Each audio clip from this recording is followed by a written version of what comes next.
કેન્દ્રીય શિક્ષણ મંત્રી ધર્મેન્દ્ર પ્રધાનના સુરત આગમન દરમિયાન યુથ કોંગ્રેસ દ્વારા ઉગ્ર વિરોધ પ્રદર્શન કરવામાં આવ્યું હતું। વારંવાર બનતી પેપર લીકની ઘટનાઓને લઈને કેન્દ્રીય શિક્ષણ મંત્રીના રાજીનામાની માંગ સાથે કાર્યકર્તાઓએ પુતળા દહન કરી વિરોધ નોંધાવ્યો હતો। કેન્દ્રીય શિક્ષણ મંત્રી ધર્મેન્દ્ર પ્રધાનના સુરત આગમન દરમિયાન યુથ કોંગ્રેસ દ્વારા વિરોધ પ્રદર્શન કરવામાં આવ્યું હતું।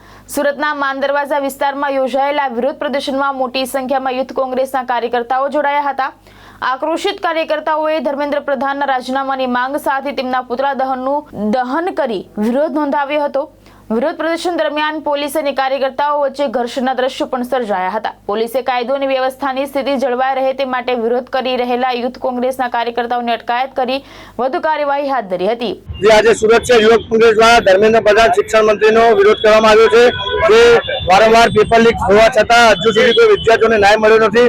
આ વિદ્યાર્થીઓના અને યુવાઓના ન્યાય માટે સુરત શહેર યુવક કોંગ્રેસ દ્વારા આજે ધર્મેન્દ્ર પ્રધાન શિક્ષણ મંત્રીનું પુતળા દહન કરવામાં આવ્યું છે અને સખત વિરોધ કરવામાં આવ્યો છે।